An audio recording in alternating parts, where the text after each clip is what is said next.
we got a chance to speak to the director of the brand new Netflix series Parasite the Grey. He is none other than the man behind Train to Busan and Peninsula, Yon Sang-ho.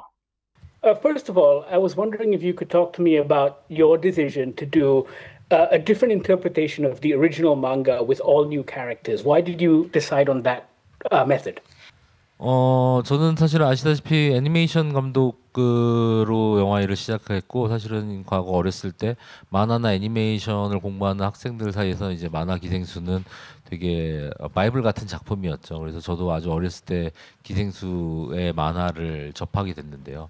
만화를 좋아하다 보면은 그 만화책에 진짜 그 만화책의 세계관에 빠져들어서 사실은 여러 가지 상상을 하게 됩니다. 그래서 당시에도 저는 만화 기생수를 보면서 일본에서는 이런 일이 일어났으니까 한국에서는 만약에 기생수가 한국에서 어떤 일이 일어나고 있을까 이런 상상을 사실은 했던 것 같아요. 시간이 많이 지난 뒤에 지금 제작자분과 사실은 그런 상상을 얘기했는데 제작자분이 너무 재밌을 것 같다고 해가지고 사실은 제가 생각했던 아이디어들을 사실은 이와키 토시 선생한테 이제 보냈죠. 이제 보냈는데 의외로 이와키 토시 작가님이 그 아이디어를 재미있고 흥미로워 하셔가지고 사실은 실질적으로 이게 진행을 하게 되었습니다.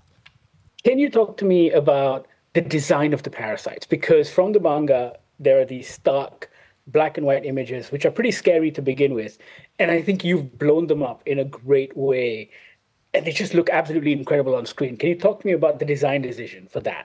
사실은 이제 만화 기생수는 이제 일본에서 실사 영화가 두 편, 파트 1, 파트 2가 나와 있고 애니메이션도 나와 있는 상태였고, 또 일본에서는 또 스핀오프 만화가 두 편이 나와 있죠. 기생수 더 리버시라고 하는 작품과 네오 기생수라는 작품이 나와 있는데, 사실은 저희가 그리고 기생수의 팬픽 같은 것도 굉장히 많이 보유하고 있는 작품이기도 해요. 그래서 저희가 이제 그 디자인을 할 때 원작 만화에 나오는 기생수들을 실사화로 어떻게 보여줄 것인가와, 그리고 거기 많은 이제 일본에서 만들어진 실사화, 그리고 애니메이션, 그 다음에 스피노프 망가, 그 다음에 팬픽들까지 사실은 다 보면서 이걸 어떻게 구현하는 것이 가장 좋을까라는 생각을 했고, 사실은 이 이야기는 현실에서 일상에서 시작이 되는 이야기이기 때문에 사실은 그 기생생물이 실제와 같아야 된다라는 것도 사실은 되게 중요한 포인트였어요. 그래서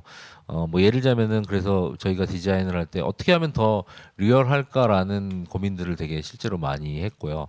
뭐 예를 들자면은 뭐 만화에서는 날카로운 칼과 같이 묘사가 돼 있는 장면이 있는데, 그런 이제 칼과 같은 묘사가 쇠 같은 느낌으로 가니까 이제 뭐라고 해야 되나요? 좀 이질감, 리얼하지 않다라는 느낌이 들어서 사실 저희는 좀 뭐 날카로운 뼈 같은 느낌으로 사실은 묘사를 한다든가, 어떻게 하면은 이것들이 좀 실제 같은 리얼리즘으로 보일까를 좀 고민을 많이 하면서 작업을 했던 것 같습니다. Oh, which is great, which leads me to my next question as to whether you, as a director, had any body horror inspirations going into this. I got vibes from John Carpenter, a bit of David Cronenberg, even Shinya Tsukamoto. Were they specific inspirations for you as well? 방금 말씀하신 대부분의 감독님들이 많은 영감을 줬죠. 사실 뭐 예를 들면 비디오 드럼 같은 크로넨버그 감독님의 영화도 그렇고, 존 카펜터의 더띵 같은 것도 그렇고요. 일본에서도 뭐 이토 준지 같은 이제 작가들의 만화들을 되게 좋아했죠. 사실은 어렸을 때부터 그런 이제 이상할지만큼 좀 호러 영화를 되게 좋아했고, 실제적으로 커서 그것들을 좀 분류해 보니까 바디 호러 장르에 좀 흥미가 좀 많이 있었던 것 같아요. And it feels like Parasite takes on some of the preoccupations you've had in your other shows, in which horror is one of them, and then the other one is that human beings are our own worst enemy. And I was wondering what it is about these things that you find so compelling and want to explore.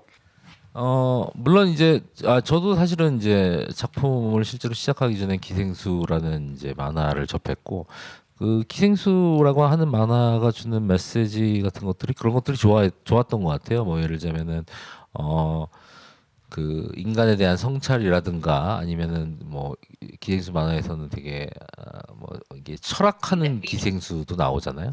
타미야 료코라고 하는 이제 그런 의외성과 탐구 같은 것들에 되게 푹 빠졌던 것 같고 사실은 그 당시에 이제 봤던 그 제가 좋아했던 만화들 작품들이 사실은 대부분 그런 유였던 것 같아요. 그리고 기생수도 사실은 결국에 결말에 가서는 사실은 휴머니즘에 대한 이야기를 사실 하고 있기 때문에 오히려 제가 어렸을 때 봤던 기생수 같은 만화의 영향을 받아서 사실은 그 이후에 작품들을 사실은 구상을 했던 것 같아요. 그리고 이번에 기생수 더 그레이에서는 사실은 원작 만화가 가지고 있는 공존이라고 하는 메시지를 어떻게 이번에 녹여낼까에 대한 고민을 많이 했고, 그래서 사실은 일단은 스윙과 하이디라고 하는 전혀 다른 성격을 가진 존재가 서로를 이해하는 과정의 이야기이기도 하고, 사실은 인간이 만든 공존에 대한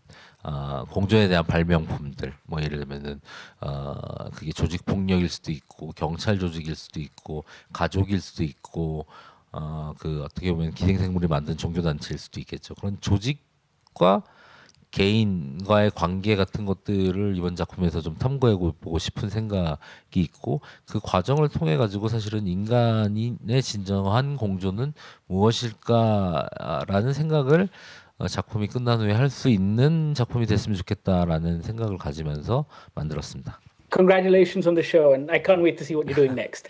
Thank you very much. Thank you. Thank you.